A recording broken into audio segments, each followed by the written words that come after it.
We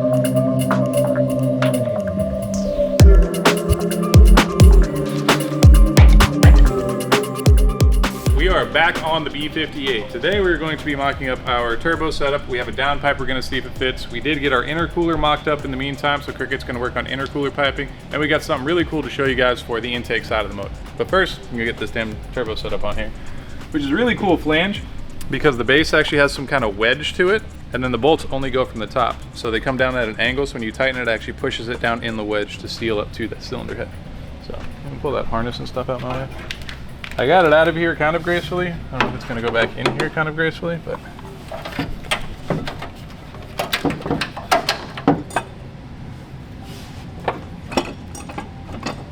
yeah, that was kind of easy. I just got to find whatever size nut that is, and since it's a BMW, I'm going to assume that it's an M7 because BMW, you know, things we don't have laying around here. So while Chris is looking for the elusive M7 nuts, we got parts in. So we got ourselves just a generic downpipe that we're gonna try and see if it works. If it does, sweet. If it doesn't, we'll make our own. But this is the goods. So this is a new intake manifold for the B58 from Germany. Wagner Tuning. They also do really sweet intercoolers. All right, I'll show you a cheat code so you don't need to use razor blades. What? Okay, so for all your straps that are like this, they melt them on this side, but if you flip over the back side, there's a little bit of peely Dan left, and you just, that's pretty cool, right? Never knew that. So if you don't have a razor blade or you're worried about digging into your box, you can just flip it upside down and roll around. Oh, wait. Ooh. Stickers, always a good sign. And new intake manifold. So this is to replace that plastic. Yeah, to replace the plastic intake manifold that has their water to air in there. Yeah, so this one doesn't have heat transfer, so we're going obviously air to air on it. So water to air is nice for, you know, certain applications, especially like drag cars, street cars and stuff, but for drifting we have problems with really high intake air temperatures. So this guy being without a heat transfer inside of it, just for one, it's better airflow. For two, your intake air temperatures are going to be way lower than we were previously, because operating temperature for these things is like 230 degrees. So you have heat transfer in here that's going to be running off of water, which ideally is going to be colder because this runs off of a separate heat transfer in the front of the car as well.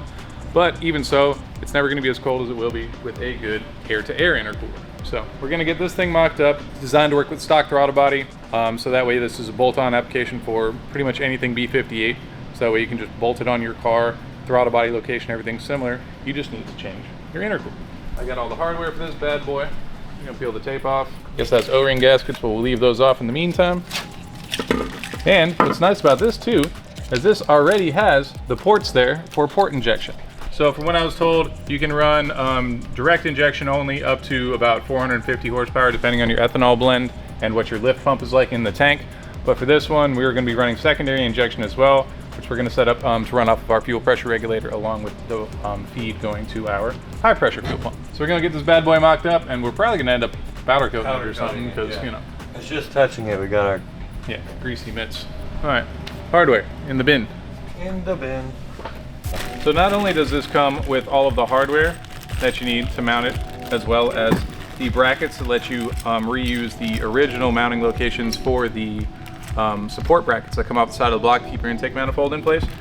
Because if you look at the bolt pattern, it's actually mostly across the top, so you kind of need that tension to hold it down. But it also comes with this, which is an adapter for the throttle body that bolts right up and allows you to run a coupler up there, because the original one's just like a quick clamp that goes on. The intercooler piping bolts directly to it. So this gives you this little guy too. So what's cool about them is they also make a intake manifold that is designed to work with the water to air, so you can retain all of your factory hoses if you don't feel like getting too involved, mounting an intercooler on your car and doing all that crazy stuff. They definitely got probably some of the best and most aftermarket parts available for the B58 in terms of induction side of stuff. So we're gonna let you know how everything fits up. As of right now, all our bolt holes lined up, so that's a great start already. It's little things, you know? Yeah, very nice. Available at drifthq.com too. Oh, We're yeah. now carrying Wagner Tuning. So if you guys don't want to have to order it direct from Germany, you can order it from us on our site. It's gonna be great. How do you properly pronounce Wagner? Wagner. Wagner. Looks like a B. We're gonna remove the factory throttle body, and we're gonna swap it over, along with our cool little adapter piece that I showed you guys. This is all for the water lines that are feeding to the heat transfer that's inside of here. So, since we don't need those anymore, we're gonna remove this bracket, but first we can put this throttle body on here. Actually, no, it looks like I do need to remove it. It's gonna be in the way of my alternator. Yeah, for sure. And it comes with new hardware for these guys too, because these obviously don't thread into aluminum. They thread into plastic. So this is the throttle body adapter for our regular style intercooler piping, or you could weld like an HD clamp or something like that on there. So you just reuse the factory O-ring from your original charge pipe. Then we pop this bad boy right in here.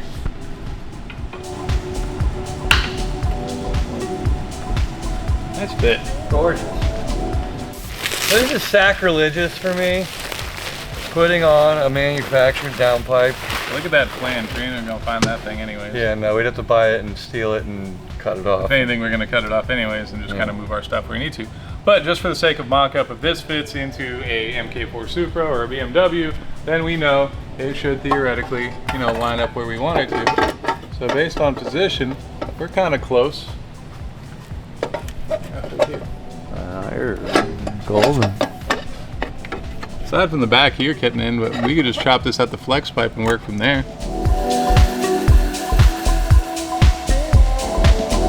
So, you're gonna make a whole full custom downpipe?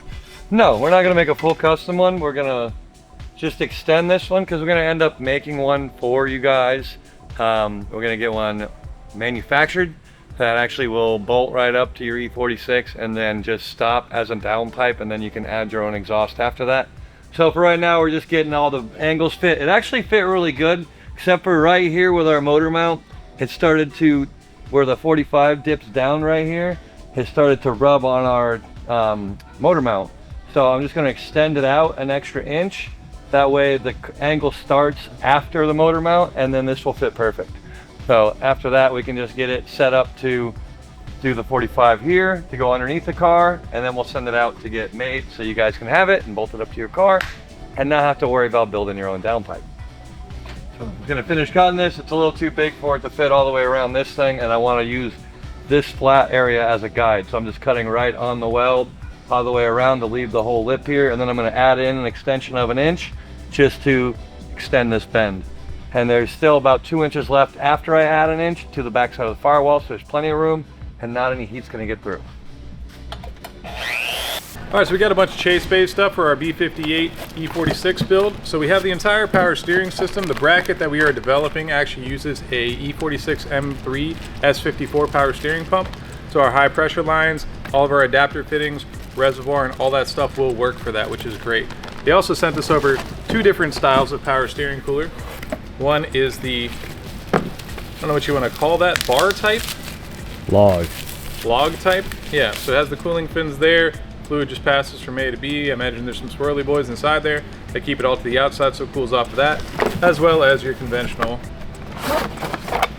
little baby boy cooler. But this one's already 6 AN, which is also super convenient because most of the time you get them at 10 AN, then you have to reduce them down to 6. This is all already set up for their kit. On top of that, we also have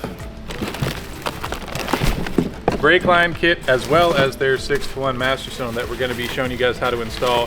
Now this one on the E46, we get this question a lot, does require you to use an E36 brake pedal because the way that it's set up, the E46 has a welded on nub, whereas the E36 has a hole to pass through where your bracket's going to go through. So I'm going to get this thing set up while Crickett is working on fab. Boom. Ain't got much fab to do, so I ain't got much shit to actually do. I have to make them. He doesn't have any aluminum over there either? Doing this. No, you don't have no 3.5 inch aluminum, 3 inch aluminum. We're bottom of the barrel. We got to restock from Vibrant. Call the boys! 4 bolts to remove your brake booster. You can retain some of the hard lines. There's a little spot down here where the original hard lines stop, which I will show you shortly because they make the adapter that actually runs to that. And then the 2 lines for the front, I believe, are soft lines. So this little guy.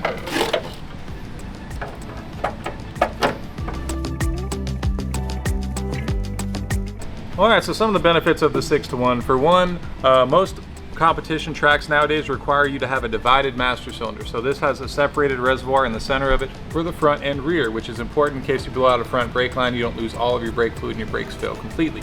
As opposed to a single port master cylinder or a single master cylinder, you have a bunch of issues with that. So with this, it also comes with integrated brake proportioning valve, which is great because it's already hard lined, split off and everything to go to your rear lines.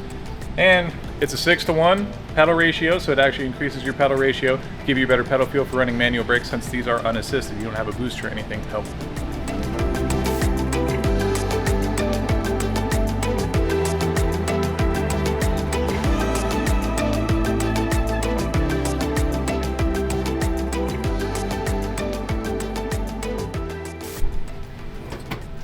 Alright, so while Crickett continues to work on our rear block off area over there, I am working on putting in our Chase Bays hydro. We are running an inline setup on this car because we got these sweet Porsche calipers in the back. And now, not everybody's got a fabricator like Crickett on hand here, so there's a company here, it's called Factory 616, and they actually make a handbrake mounting bracket for E46s that bolts up right here to your stock handbrake mounting holes. So you don't have to drill, weld, tap, or do any of that. And it comes with all the hardware to install it on the chassis, as well as anchor bolts. And these anchor bolts here for your hydro have a little square base, which normally if you have a base plate on your hydro, it's a real pain to try and install it. So with this one, it actually has the square channel in the back side. So when you put it up through there, it locks in, so when you tighten it, you don't have to worry about the backside spinning. So it makes it a lot easier to adjust it and set it in the position that you want to get it to line up properly, whether you want it on this side or like a little bit closer to your seat or a little closer to your shifter. So we're gonna work on putting this bad boy in here, and then I can run some lines. Just like that. We're gonna adjust that down a little bit because that's a little aggressive for height, but you know, other than that, looks pretty good.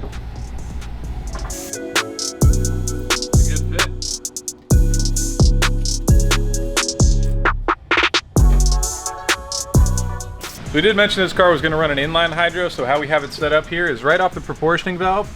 I used one of our Drift HQ handbrake lines because we have some extras laying around for a little extension, which I then teed into here, which then runs along the inside of the car to the rear port on the master. The rear port on the master on this one is going to be the inlet. A lot of people get that mixed up, but this here is actually going to be your inlet. Then the outlet here, I ran back to the front because the Chase Bays comes with a nice little like billet T that takes the two brake hard lines to our different thread pitches, different diameters, which actually makes it way easier when you have their little adapter block, and it's already adapted to 3AN. So again, just took one of our Drift HQ hydro lines, ran it back up to the front, and then down here, it's going to be a little hard to see, but this is our block. Right. So that's our block there from Chase Bays. So that came with that 90-degree fitting that originally just went up to the master cylinder, but the length of that ended up working perfectly. For both of my unions are right here, engine bay side. So if in the situation where you ever want to get rid of your hydro, you can just take these two lines and put them together and bypass the hydro, and then you're there, and then you can just run an independent dual caliper setup if you ever do decide to upgrade to a dual caliper. So it works out both ways.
Alright, so we got the whole back of the car blocked off now for smoke, rain, everything like that. So you can see all of our steelet, everything bead rolled, sealed with our caulking and everything like that, just to avoid any little pinholes or anything that's going to potentially let smoke in. Now for the exterior, we got the Condor window set, we got the back window and side glass. Everything's already pre-cut, pre-molded. The sides even have an edge that's already cut out on it here, so you can just peel that off and paint. so you actually have a smoked edge, so you don't see the exposed edges of where your car's not painted or you have the crusty stuff left over. They use really good polycarbonate. It's molded in, it fits in here perfectly well, and it actually contours the window, so it's not really stiff, so when you rivet it down, it'll actually hold in place. We did use rivets on this one because most of the time we nutsert it. We realized that we never really remove these windows very often, so we just riveted them around this time. All right, so we are slowly trying to keep you guys updated as things go on. We got a lot of stuff done with the windows and the back half of the car, the block off plate and everything. Now we're waiting for some fab equipment and stuff to come in. Intake manifolds installed, our oil filter housing relocation stuff is all set up, so we're gonna be working more and more towards it as more and more parts come in. Tell them, babies. Tell them all about it. She thinks it's time to go. She knows it's time to go. It is time to go. It's also time to like, subscribe, and comment. Yeah. And if you also want to drive, but you don't want to spend thousands upon dollars on a drift car and just want to jump into it, we got this cool little thing that we just came out with. Roll the commercial.